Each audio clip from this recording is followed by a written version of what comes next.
Assalamualaikum warahmatullahi wabarakatuh. Perkenalkan nama saya Septia Dina Kananda, NIM 22087066. Baiklah, di sini saya akan mempresentasikan tugas individu saya dari mata kuliah belajar motorik lanjutan. Baiklah, sebelumnya kita harus mengetahui apa sih motorik itu.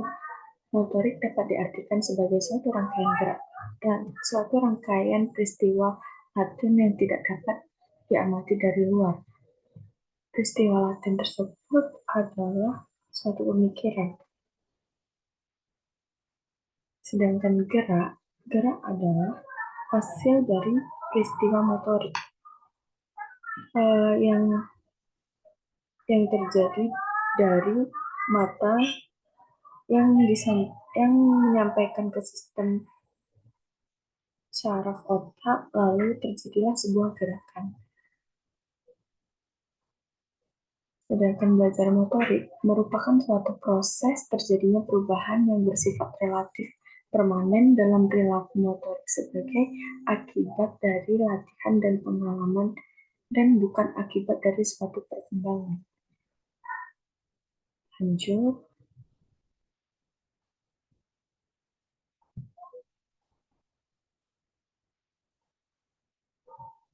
Berikutnya ada perubahan perilaku. Perubahan perilaku menurut KBBI adalah berasal dari kata ubah yang berarti menjadi lain atau berbeda dari semula. Perilaku secara etimologis berasal dari kata peri dan laku.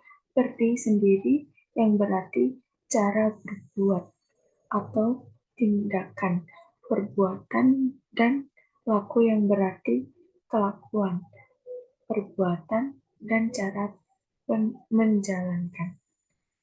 Rahayu 2021.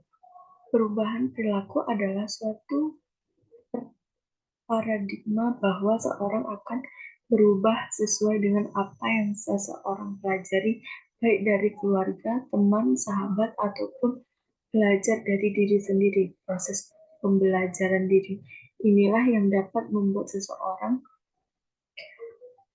sedangkan pembentukan tersebut sangat disesuaikan dengan kondisi dan kebutuhan orang tersebut, baik dalam kesehariannya maupun dalam keadaan tersebut.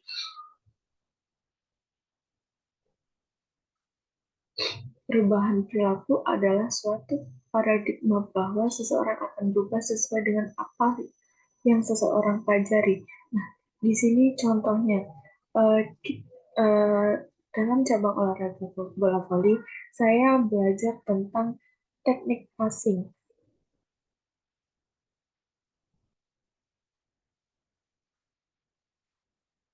Di sini yang awalnya saya tidak bisa menjadi bisa karena saya belajar bagaimana teknik cara berpassing yang baik dan bagus. Nah, hal tersebut perlu diulang-ulang agar kita mampu menerimanya dan lancar dalam melaksanakan hal tersebut. Selanjutnya, faktor yang mempengaruhi perubahan perilaku.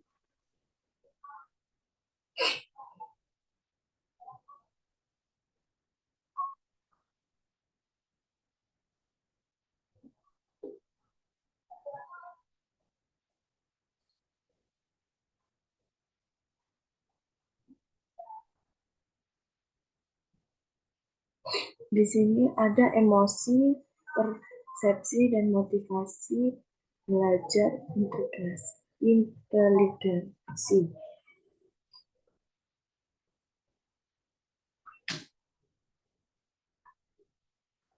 Emosi merupakan reaksi kompleks yang berhubungan dengan kegiatan atau perubahan secara mendalam dan hasil dari ringkasan eksternal dan keadaan fisiologis.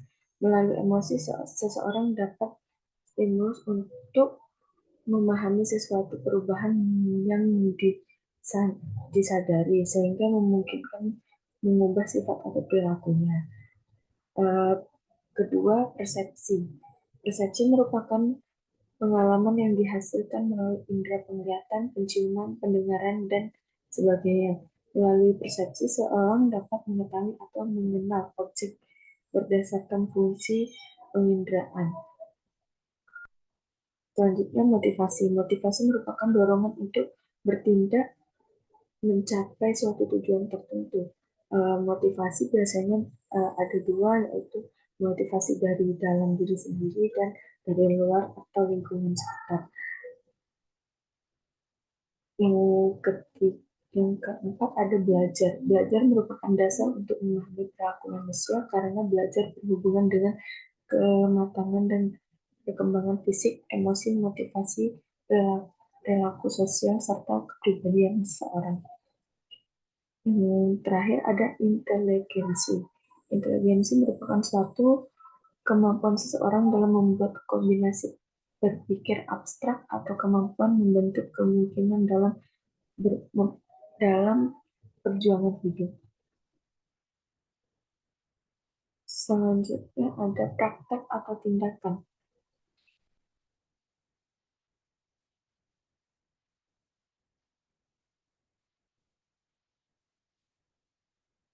Alasan mengapa kita perlu mengacu pada praktek tindakan atau tindakan adalah agar setiap tindakan yang kita lakukan dapat dilakukan dengan baik dan benar, dan dapat memudahkan kita untuk memahami sesuatu. Contohnya, ketika kita diberikan contoh untuk melakukan sesuatu kegiatan, maka kita harus mempraktekannya agar kita mampu melakukan hal tersebut. Selanjutnya,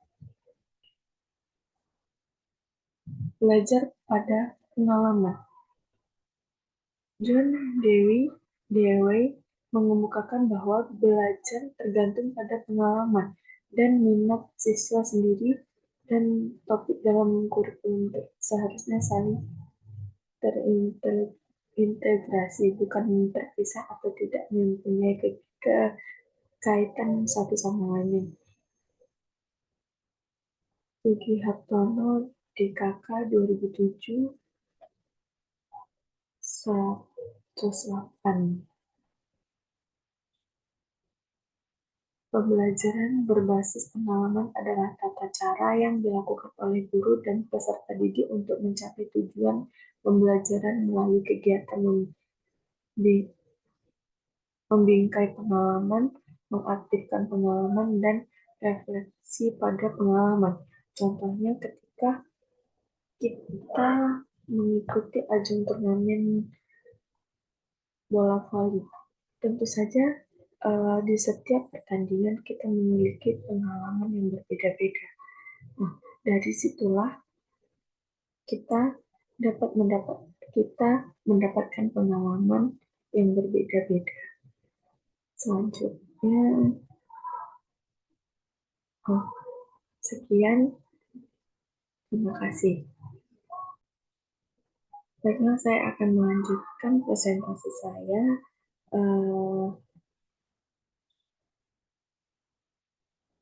yaitu tentang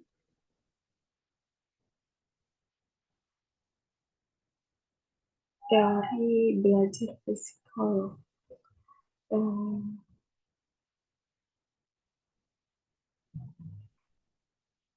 Teori belajar psikologi. Adaptasi teori belajar psikologi. Belajar bukan hanya menghafal dan bukan pula mengingat, tetapi belajar adalah suatu proses yang ditandai dengan adanya perubahan pada diri peserta. Jadi, titik perubahan sebagai hasil proses belajar dapat ditunjukkan dalam berbagai bentuk seperti perubahan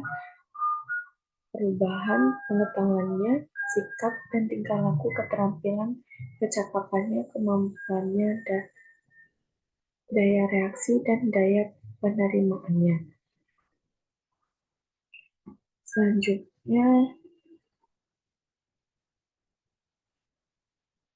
teori asosiasi. Teori asosiasi ini disebut dengan teori stimulus atau respon.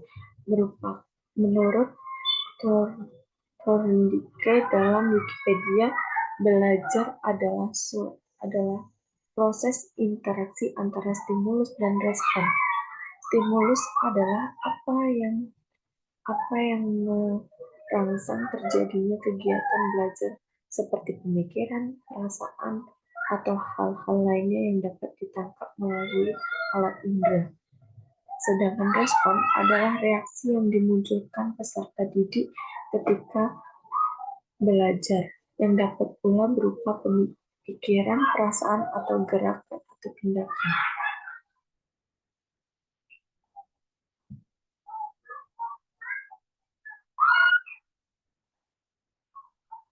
Stimulus ini contohnya uh, ketika kita diberikan suatu pertanyaan, maka kita akan berpikir, apa sih yang menjadi jawaban dari pertanyaan tersebut, sedangkan respon adalah uh, hasil dari pemikiran tersebut yang diungkapkan melalui melalui sebuah contoh gerak atau kata-kata atau sebuah kalimat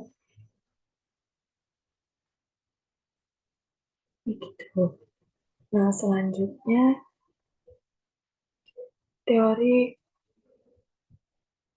kognitif. Teori kognitif ialah teori yang mengkaji tentang bagaimana cara presentasi mempengaruhi perilaku dan bagaimana cara pengalaman mempengaruhi presentasi yang dilakukan oleh seorang pembelajar. Perkembangan kognitif juga adalah tahap-tahap perubahan yang terjadi dalam tentang kehidupan manusia untuk memahami, mengolah informasi, memecahkan masalah, dan mengetahui sesuatu. Selanjutnya ada hubungan atau persamaan dari teori asosiasi, stimulus respon, dan teori kognitif. Teori asosiasi stimulus respon dan teori kognitif adalah dua pendekatan yang berbeda dalam psikologi yang mencoba menjelaskan bagaimana individu dan individu belajar dan merespon lingkungannya.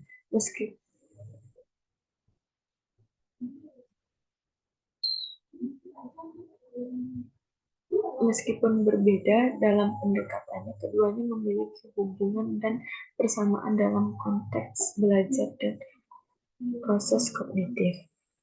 Selanjutnya ada konsep dasar teori kibernetik.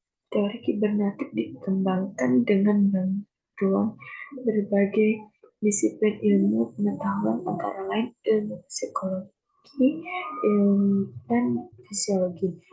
Pengintegrasian beberapa disiplin ilmu pengetahuan tersebut dalam mengkaji aksi-aksi motorik atau gerak telah memberikan kontribusi yang cukup besar dalam mengungkapkan berbagai misteri aksi motorik manusia. Contoh penerapan teori pembelajaran secara umum, memahami belajar adalah kegiatan kegiatan mental atau psikologis yang dilakukan seseorang demikian rupa sehingga menghasilkan perubahan perilaku yang berbeda setelah belajar dan sebelum belajar. Belajar adalah proses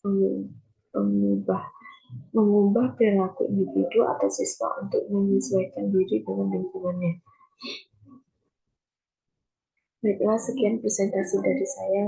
Kurang dan lebihnya mohon maaf. Wassalamualaikum warahmatullahi wabarakatuh.